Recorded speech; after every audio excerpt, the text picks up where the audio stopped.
अस्सलाम वालेकुम जी, आपको कहेंगे खुशामदीद जोर का जोड़ में। और जनाब, पाकिस्तान तो हो गया है बाहर वर्ल्ड कप की दौड़ से और कल का दिन खासा मायूस कुन था, क्योंकि जीत जाता तो शायद थोड़ा सा बुरा कम लगता, लेकिन जीता भी नहीं और हारा भी बहुत बुरा।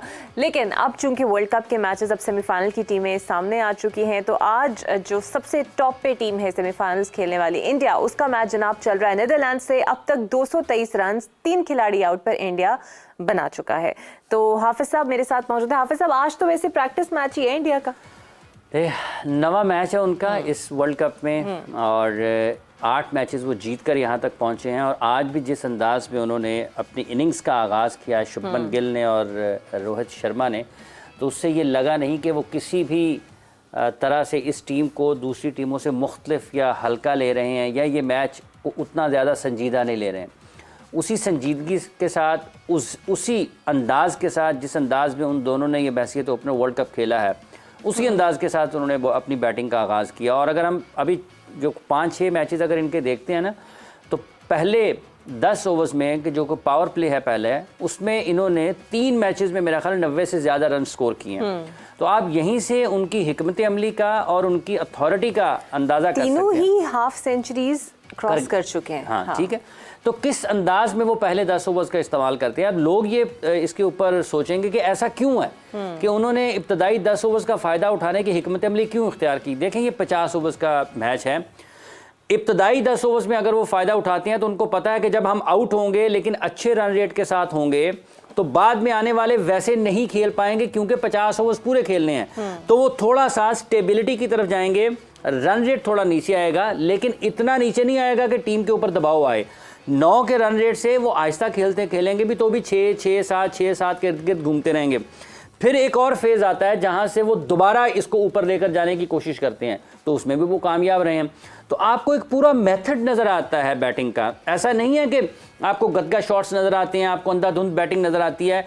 एक प्रॉपर क्रिकेटिंग शॉट्स नज़र आते हैं जिसमें आपको शॉट्स की रेंज नज़र आती है, जिसमें आपको स्किल सेट्स जो हैं, जो सलाहियत है बैटिंग की, वो नज़र आती है। उन्होंने अपनी बैटिंग को इस तरीके से प्रमोट किया है, अपनी बैटिंग का मायार वो मुकर्रर किया है जिसको देखकर नौजवान बल्लेबाज वैसा ही खेलने की कोशिश करते हैं। हमारे यहाँ पर बदकिस्मती है कि हम इम्पैक्ट के नाम के ऊपर, इंटेंट के नाम के ऊपर 20-20, 25-25 रन की इनिंग्स को फोकियत देते हैं और 2 छक्कों के ऊपर खिलाड़ी को बहुत बड़ा समझ लेते हैं। देखें, वो भी छक्के लगाते हैं, बाउंड्रीज वो भी निकालते हैं, लेकिन उनका जो मेथड है बाउंड्रीज निकालने का, जो तरीकाकार, अगर आप उसको देखें, और ये सारे ये दुनिया में और भी हैं। देखें, क्विंटन डिकॉक भी तेज खेले, डेविड वार्नर भी तेज खेले, राचिन रविंद्रा, डेविन कॉनवॉय भी तेज खेले, वहीं पर भारत के बल्लेबाज भी तेज खेले।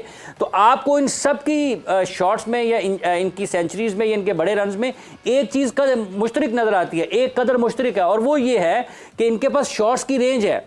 ये अंधाधुंध नहीं खेलते हैं, ये अच्छे बॉल्स को भी बाउंड्री निकालते हैं, ये अच्छे बॉल की रिस्पेक्ट भी करते हैं। ये ऐसा नहीं है कि बस आए हैं और एक ही अंदाज से खेलते चले जा रहे हैं। यही वजह है वो कामयाब हैं, यही वजह है कि वो मुसलसल रन्स करते हैं, क्योंकि उनको रन्स निकालने के लिए कुछ बहुत ज़्यादा उछल, बॉलिंग भी शानदार है। उसमें भी चीज़ है। अगर आप उनकी बॉलिंग की बात करते हैं ना, उसमें भी आपको बेसिक्स नज़र आती हैं। अगर आप बेसिक्स के ऊपर नहीं होंगे तो आपकी जो तवीलुल मुद्दती कामयाबियां हैं ना, वो नहीं मिल सकती हैं। इन्होंने भी तो बोतलें रख के खेलने की कोशिश, मतलब अब पछतावे से क्या हो जब चिड़ियाँ चुकी खेत। आप बिल्कुल आखिर में जाके वो काम करते हैं, लेकिन वो ये आप कर सकते हैं कि मुख्तसर वक्त के लिए। लेकिन अगर आपको लंबे तौर पर कामयाबी की ज़रूरत है तो आपकी बेसिक्स ठीक होनी चाहिए। उनके बैट्समैनों की भी बेसिक्स ठीक है। सर, कहाँ से बेसिक्स ठीक करेंगे? यहाँ तो आवे का आवा ही बिगड़ा हुआ है, जहाँ से पकड़ेंगे वहाँ से तबाही नजर आ रही है। ज़ंजानी साहब हमारे साथ मौजूद है। Welcome to the show Zanjani साहब। सो आज किस टीम को सर मजबूत देख रहे हैं? वैसे तो अपेरेंटली तो ऑब्वियसली इंडिया ही लग रही है। जी, बहुत शुक्रिया आपका। आज इंडिया का और नीदरलैंड्स का मैच जो हो रहा है, आज India as a country name अगर देखें तो उसकी पावर काफ़ी ज़्यादा नज़र आ रही है। नीदरलैंड्स जो है नंबर 3 वीक नज़र आ रहा है उसके मुकाबले में, और बिल्कुल इंडिया जो है वो आज जीता हुआ दिखाई दे रहा है। मुमकिनात में यही नज़र आ रहा है। एज अ कैप्टन भी अगर मैं देखूं तो थोड़े से रोहित शर्मा जो हैं वो वीक हैं बनिस्बत नीदरलैंड्स के कैप्टन के, लेकिन ओवरऑल टीम के मुताबिक अगर देखें तो इंडिया जीत सकता है। और इंडिया के वैसे तो पहले 3 जो खिलाड़ी खेलने आए सबने ही बड़े अच्छे स्कोर किए, 61, 51 एंड 51। रोहित को बहसीत कप्तान भी आप काफ़ी मजबूत देख रहे हैं।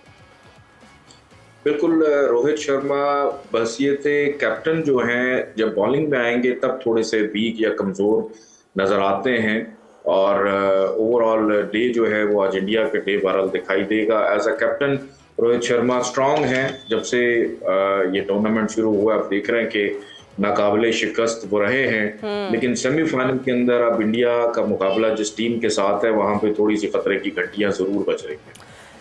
अच्छा हाफिज साहब, मुझे तो वैसे लगता है they can sweep off New Zealand, but what's your prediction on that? देखें, न्यूजीलैंड के ख़िलाफ़ उनका सेमीफाइनल होगा, और निस्बतन इस वक्त अगर हम देखते हैं तो न्यूजीलैंड निस्बतन आसान टीम है साउथ अफ्रीका और ऑस्ट्रेलिया के। हाँ, क्योंकि साउथ अफ्रीका और ऑस्ट्रेलिया ने जिस तरह की क्रिकेट खेली है वो ज़्यादा बेहतर दिखाई देती हैं। न्यूजीलैंड का एक मसला ये भी है कि उनके खिलाड़ी इंजरीज़ का शिकार रहे। उनके टॉप प्लेयर्स जो हैं, ख़ुद उनके कप्तान को देखें, इतना उनका अंगूठा सूजा हुआ है, मतलब एक ज़ख्मी हाथ के साथ वो मैचेस खेलते हुए दिखाई दे रहे हैं। इब्तदा में वो बाहर भी बैठे रहे, उनकी जगह पर लैथम कप्तानी करते रहे, फिर अहम मैचेस में वो वापस भी आए, लेकिन वो मुकम्मल या 100% फिट नहीं थे, लेकिन उसके बावजूद वो बड़े जज्बे के साथ अपनी टीम की कप्तानी करते रहे।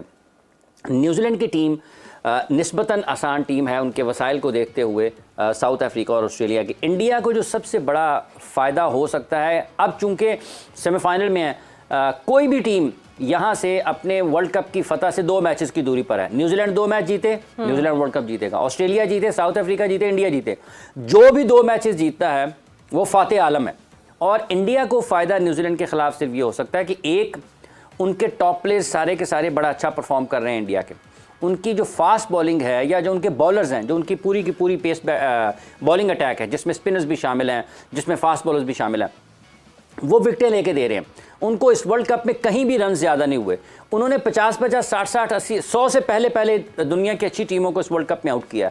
तो और उसके साथ साथ उनके जो टॉप प्लेयर्स बैटिंग के शोबे में वो भी परफॉर्म करके दिखाई दे रहे हैं।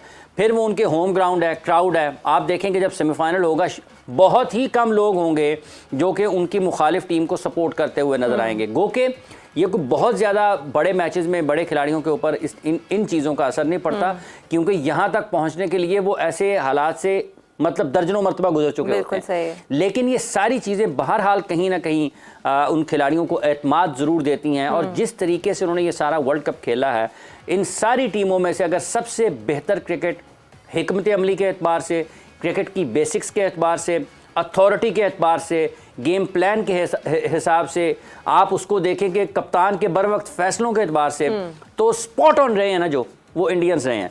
और अब देखना ये है, क्योंकि उनके साथ गुज़िश्ता 8-10 बरस में हम देखते हैं तो नॉकआउट मैचेस की जब भी बारी आती है इंडिया वहां पर उस खेल का मुजाहरा नहीं कर पाता जो वो लीग मैचेस में करते हुए आ रहे हैं।